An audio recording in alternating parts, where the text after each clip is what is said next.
이제 하나님 말씀을 봉독해 올리겠습니다. 마태복음 5장 7절 한 절 말씀입니다. 마태복음 5장 7절 세번역 성경으로 읽어드리겠습니다. 자비한 사람은 복이 있다. 하나님이 그들을 자비롭게 대하실 것이다. 아멘. 제가 2022년도 작년도 사순절 때 어떤 말씀을 전했나 설교 노트를 찾아보니까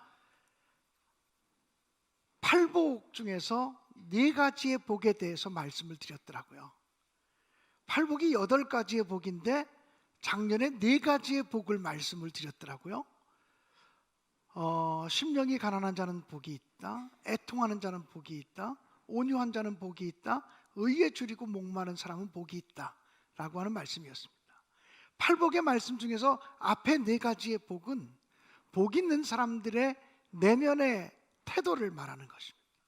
그리고 팔복의 말씀 중에서 뒤에 나오는 4가지의 복은 복 있는 사람들이 대인 관계에서, 다른 사람들과의 관계에서 맺어야 하는 열매들에 대해서 말씀하고 있습니다. 그래서 이번 사순절 기간에는 오늘이 둘째 주니까 5째 주까지 4주 동안 팔복의 말씀 중에서 후반부에 나오는 4가지 복에 대해서 연속적으로 여러분과 말씀을 나누기를 원하고, 그리고 종려주일과 부활주일을 향해서 나아갈 수 있기를 원합니다. 오늘 여러분과 말씀을 나눌 팔복의 내용은 5번째입니다. 세번역 성경에는 자비한 사람은 복이 있다, 자비로 번역되었습니다. 개역 성경에는 긍휼히 여기는 자는 복이 있나니 긍휼히 여김을 받을 것이니요 라고 말했습니다. 요즘 또 더 현대어로 성경이 번역되고 있습니다. 젊은 세대들이 또 세대가 다르니까 더 현대어로 성경이 번역되어지고 있는데, 그 세번역 성경에는 불쌍히 여기는 사람은 복이 있다라고 번역이 되어져 있습니다. 탈무드에 보면 이런 이야기가 있습니다. 어떤 사람이 자기 아들에게 옆집에 가서 낫을 좀 빌려오라고 이야기했습니다. 그래서 아들이 아버지의 심부름으로 옆집에 낫을 빌리러 갔습니다. 그런데 보기 좋게 거절을 당하고 돌아왔습니다. 아버지, 안 빌려주겠대요. 안 빌려주셔서 그냥 왔어요 라고 얘기했습니다. 며칠이 지난 다음에 그 집에서 이 집으로 이번에는 낫을 빌리러 왔습니다. 낫 좀 빌리러 왔습니다. 그러니까 아버지가 아들에게 말하기를 연장 창고에서 낫을 가져다가 빌려주어라 이렇게 말했습니다. 그러자 아들이 아버지에게 항의하듯 말했습니다.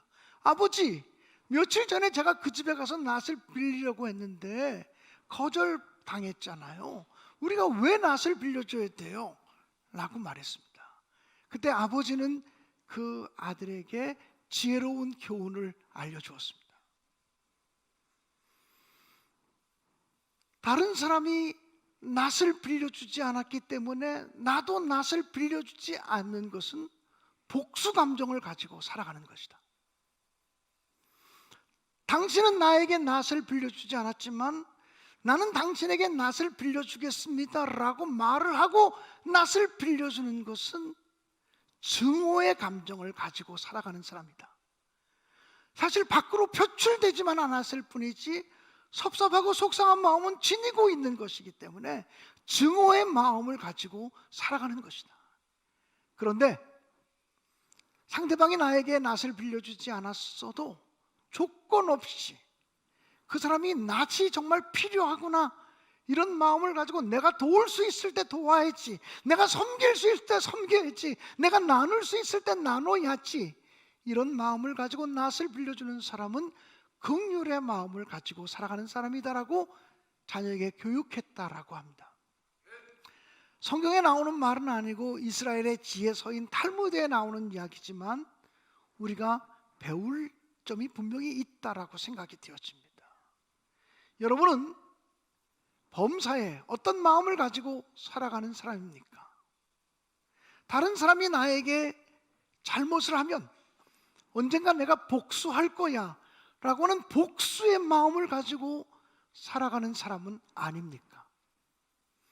다른 사람에게 복수하지는 않는다고 할지라도 당신이 나한테 준 아픔과 상처는 내가 죽어도 잊지 못하지. 그 상처를 가지고 살아가는 증오의 마음을 가지고 살아가고 있는 사람들은 아닙니까? 아니면 다른 사람으로부터 상처와 아픔을 받았지만 내가 도울 수 있을 때, 내가 섬길 수 있을 때 조건 없이 나는 섬기고 나누고 베푸는 삶을 살겠다고 결단하며 살아가는 긍휼의 사람입니까? 저는 설교를 준비하며 제가 제 자신의 모습을 돌아보아도 언제나 긍휼의 마음을 가지고는 살지 못하고 있구나라고 하는 반성을 하게 되었습니다. 긍휼이라고 하는 단어는 히브리어로는 헤세드라고 하는 단어입니다. 이 헤세드라고 하는 단어가 구약 성경에는 150번 정도 사용되어져 있습니다. 이 헤세드라고 하는 단어의 뜻은 긍휼로 번역되어지기도 하고 자비로 번역되기도 하고 사랑으로 번역되기도 하고 인애로 번역되기도 한 단어입니다. 똑같은 단어지만 그 상황에 따라서 자비로, 사랑으로, 인애로 이렇게 번역될 수 있는 단어가 헤세드라고 하는 단어입니다. 신약 성경에 보면 엘레 에모네스라고 하는 단어로 기록되어져 있는데 이 엘레 에모네스라고 하는 단어가 신약 성경에 27번 기록되어져 있습니다. 그 단어의 뜻도 역시 자비, 긍휼 이런 단어입니다. 결국 구약과 신약 성경에 기록된 단어를 요약해서 긍휼이 무엇인지를 설명하자면 긍휼이란 첫째로 불쌍히 여기는 마음입니다. 가난한 사람들, 병든 사람들, 사회적인 약자들, 고통을 당하고 있는 사람들, 그들을 불쌍히 여겨주는 마음이 바로 긍휼입니다. 또 더 나아가서 긍휼이라고 하는 단어는 나에게 피해를 입히고 원수와 같은 사람이라도 불쌍히 여겨주는 마음이 긍휼이라는 것입니다. 사랑하는 여러분, 여러분에게 그런 긍휼의 마음이 언제나 있게 되기를 주님의 이름으로 간절히 축원합니다. 두 번째로 긍휼이라고 하는 단어는 용서하는 마음입니다. 여러분, 우리가 다른 사람을 용서하려면 용기가 필요하고, 저는 이 세상의 어떤 용기보다 용서의 용기만큼 큰 용기는 없다고 생각합니다. 용기가 필요하고 결단이 필요하고 책임도 필요합니다. 마태복음 18장 35절에 보면 예수님께서는 이렇게 말씀하셨습니다. 너희가 각각 마음으로 형제를 용서하지 아니하면 너희 하늘 아버지, 나의 하늘 아버지께서도 너희에게 이와 같이 하시리라. 너희가 각각 마음으로 형제를 용서해야 된다고 말씀하셨습니다. 여러분 구약 성경에 보면 다윗이라고 하는 사람은 사울 왕이 집요하게 자기를 추격하면서 죽이려고 했지만 다윗의 마음 속에는 언제나 용서의 마음이 넘쳐 흐르고 있었습니다. 다윗은 도망자로 살아갈 때 결정적으로 사울 왕을 죽일 수 있는 기회를 2번 만나게 되었습니다. 아둘람 굴 속에서 한번 사울 왕을 죽일 수 있는 기회가 있었고 십황무지에서 잠들어 있는 사울을 죽일 수 있는 기회가 있었습니다. 그럼에도 불구하고 다윗은 사무엘상 24장 6절에 이렇게 고백합니다. 내가 손을 들어 여호와의 기름 부음을 받은 내 주를 치는 것은 여호와께서 금하시는 것이니 그는 여호와의 기름 부음을 받은 자가 됨이니라. 이렇게 말했습니다. 하나님이 기름 부어 세우신 종을 내가 치는 것은 하나님이 금하신 일이라. 그리고 다윗의 삶을 보면 사울을 철저하게 용서하고 사울의 신하들까지도 철저하게 용서하는 모습을 보여주고 있습니다. 구약 성경 속에 인내의 대명사라고 일컬어지는 사람이 있다면 욥이라고 하는 사람입니다. 이 욥은 자기의 친구들로부터 조롱당하고 비판당하고 평가당하고 오히려 자기의 친구들이 자기를 도우려고 왔다가 욥을 판단하고 정죄하는 일들을 서슴없이 하였습니다. 오히려 가까이에 있는 친구들 때문에 더 고통스러웠습니다. 그러나 욥은 하나님의 은혜를 발견하고 난 다음에 자기 친구들을 용서하는 기도를 했습니다. 욥기 42장 10절에 보면 이렇게 기록이 되어져 있습니다. 욥이 그의 친구들을 위하여 기도할 때 여호와께서 욥의 곤경을 돌이키시고 여호와께서 욥에게 이전 모든 소유보다 갑절이나 주신지라. 욥이 어떻게 다시 축복을 회복하게 되었습니까? 욥이 어떻게 하나님의 은혜를 다시 회복하게 되었습니까? 그의 친구들을 위해서 용서하는 기도를 할 때, 그의 친구들을 위해서 마음을 넓히고 기도할 때 하나님께서 친구들도 회복시키시고 심지어는 욥까지도 회복시키시고 고치셨다고 말합니다. 하나님께서는 우리가 용서하는 삶을 실천할 때 우리의 삶 속에 놀라운 역사를, 새로운 역사를 일으켜 주신다고 하는 말씀인 것입니다. 사랑하는 여러분, 그러므로 용서의 사람이 되는 것, 이것이 바로 긍휼을 베푸는 자, 예수께서 말씀하신 팔복의 5번째 말씀인 긍휼을 베푸는 삶을 살아가는 사람이 되는 것을 믿습니다. 세 번째로 긍휼이라고 하는 것은 편견 없는 넓은 마음을 품는 것을 의미합니다.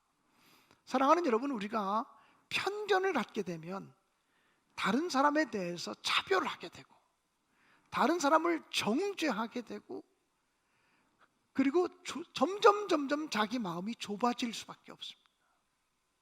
바울 사도도 너희는 너희 마음을 넓히라고 편지한 적이 있습니다. 사람의 마음이 좁아지기 시작하면 얼마나 그 마음이 좁아지고 굳어지는지 바늘 끝 하나 세울 수 없을 만큼 좁아집니다. 그러나 사람의 마음이 넓어지면 바다라도 품을 수 있고 산이라도 품을 수 있고 사람의 마음이 넓어지면 지구라도 우주라도 그 품 안에 품을 수 있게 만든 것이 사람의 마음이라는 것입니다. 여러분은 지금 넓은 마음을 가지고 살아가십니까? 아니면 여러분의 마음이 어떤 환경이나 사람들 때문에 지금 한없이 굳어지고 좁아진 가운데 있습니까? 스스로 지금 여러분의 마음을 헤아려 보시기 바랍니다. 내 마음이 왜 이렇게 좁아졌지? 내 마음이 왜 이렇게 강팍해졌지? 그런 분들이 있다면 긍휼히 여기는 자가 복이 있다, 자비를 베푸는 사람이 복이 있다, 남을 불쌍히 여기는 사람이 복이 있다고 하는 주님의 말씀을 오늘 귀담아 들으시기를 주님의 이름으로 간절히 축원합니다. 제가 2002년부터 2012년까지 한 12년, 13년 동안을 태국과 캄보디아에 매년 한 번씩 나가서 선교사들을 훈련시켰던 적이 있습니다. 선교사님들, 초교, 감리교 선교사뿐 아니라 장로교, 침례교, 순복음교회를 가리지 아니하고 초교파적으로 선교사들을 좋은 호텔로 초청해서 그곳에서 좋은 음식을 먹이고 좋은 휴식을 취하게 하면서 그들을 섬겼던 적이 있습니다. 그런데 제가 평신도들에게도 말씀을 전해보고 목사님들에게도 말씀을 전해보고 또 장로님들 모임에 가서도 말씀을 전해보고 그랬지만 가장 설교 말씀을 하기 어려운 것이 선교사들이라고 하는 사실을 저는 발견했습니다. 제가 선교사들과 10년 넘게 만나면서 느꼈던 감정은요, 선교사들만큼 상처와 아픔이 많은 사람들이 없구나라고 하는 생각을 했습니다. 타문화권, 타 언어권 속으로 들어가 살다 보니까 항상 조심해야 되고 항상 경계해야 됩니다. 누가 자기를 속일지 알 수 없습니다. 그러다 보니까 사람을 믿지를 못해요. 사람을 믿지 못하니까 마음을 열지를 않아요. 마음을 열지 않으니까 찬양해도 은혜가 안 되고 말씀을 들어도 은혜가 안 됩니다. 자기에게 맞는 것만 받아들이는 거예요. 자기가 원하는 말씀만 들으려고 하는 거죠. 그렇게 되어지면 그 사람은 좁은 마음의 사람이 되고 편견으로 가득 사로잡힌 사람이 될 수밖에 없습니다. 제가 예전에 태국에 가서 선교사님들을 만났는데 어떤 선교사님이 이렇게 간증했어요. 아마 이제 은혜를 충만히 받았기 때문에 그런 간증이 나올 수 있었을 거예요. 자기는 태국의 선교사로 남아서 10수년 동안을 섬겼는데 어떻게든지 현지인들을 육성해서 그들을 제자로 만들어서 그들 스스로 태국 사람들을 가르치고 제자 훈련시키게 해야 한다고 생각을 했대요. 그래서 열심히 현지인들에게 베풀고 그들을 일꾼으로 세우는 삶을 헌신적으로 살았다는 거예요. 그래서 정말 자기가 믿을 만한 그 동역자들이 현지인 가운데 세워지게 돼서, 그래서 현지인의 이름으로 땅을 사서 예배당을 짓고, 왜냐하면 그 당시만 해도 한국 사람의 이름으로 태국에서 집을 살 수도 없고 땅을 살 수도 없기 때문에 현지인들 믿을 만한 사람을 세워서 그들의 이름으로 땅을 사고 그들의 이름으로 건축 허가를 내서 한국교회의 도움을 받아서 교회를 졌다는 거예요. 그리고 자기가 7년이 지나서 안식년 휴가를 받아서 한국에 나와서 몇 개월 동안을 머물다가 태국으로 들어갔다는 거예요. 그런데 자기가 그렇게 믿으라고 했던 사람이 자기 명의로 된 땅과 건물을 팔아버리고 도망갔다. 너무나 황당한 일들을 만난 거죠. 한국교회의 기도와 눈물의 도움으로 땅을 사고, 한국교회 교인들의 눈물과 헌신으로 헌금되어진 돈을 모아서 하나님의 교회를 세우고, 또 한국교회 교인들이 와서 봉헌 예배를 드리고, 이렇게 해서 세워진 교회인데, 그리고 자기가 목숨을 걸고 현지인들을 훈련시켜서 제자로 삼아야 된다고 생각하면서 제자 삼는 사역을 했는데, 그리고 믿을만 하다고 이 사람과 나는 이제 하나 됐다고 느껴져서 그 사람의 이름으로 땅을 사고 그 사람의 이름으로 건물도 짓고, 그리고 교회에서 그 사람도 자기 이상으로 목숨을 걸고 헌신하며 봉사했던 사람이었는데, 자기가 한국에 안식년 휴가 나와 있는 동안에 속된 말로 사기를 당하는 일들이 생겨진, 너무나 분노감이 몰려와서, 너무나 절망감이 몰려와서 몇 달 동안은 우울증에 빠질 수밖에 없었고, 한국교회에다가 이런 상황을 보고할 수도 없었고, 너무나 힘들고 어려운 생활을 지내다가 자기 마음속에 결심하기를, 내가 이놈들한테 복수하고야만 한다. 그런 복수 감정 때문에 집에서 비디오를 빌려, 그 당시 비디오 빌릴 때의 문화인 것 같습니다. 비디오를 빌려다가 복수하는 영화들만 수십 편, 수백 편을 봤다는 거예요. 그러면서 그분이 나중에 고백하기를, 내가 목사님을 통해서 훈련을 받고 말씀을 들으면서 깨달아진 것이 있습니다. 태국에 있는 영혼들을 사랑하겠다고 눈물 흘리며 결단하고 파송받아 왔는데, 내가 받은 상처 때문에, 내가 받은 아픔 때문에 내가 복수하고야 말겠다는, 가짜도 이런 가짜가 없는 목사요 선교사가 되었다고 고백을 했어요. 그분은 제가 기억하기로는 교단에서 파송받은 목사님이었는데 눈물을 펑펑 쏟으면서 고백을 했어요. 근데 그분이 그 프로그램을 진행하는 동안 도무지 변화되지 않았어요. 팔짱 다 끼고 모든 것을 평가하고 판단했지 도무지 은혜 받으려고 하잖아. 그분에게 하나님의 은혜가 필요하고, 정말 저분이 하나님이 긍휼히 여기심이 필요하다고 생각이 되었어요. 그래서 어느 시간에 1시간을 그냥 찬양하는 시간을 보냈어요. 말씀을 전하지 않고 찬양을 했어요. 어떤 찬양을 했냐면, 이따가 성찬식 후에 부를 찬양인데요, 하나님은 우리를 긍휼히 여기사 우리에게 큰 복을 쏟아주시네. 그 얼굴 빛으로 우리에게 비추사 주님의 구원을 온 세계에 알리소서. 아주 짧은 찬양이었어요.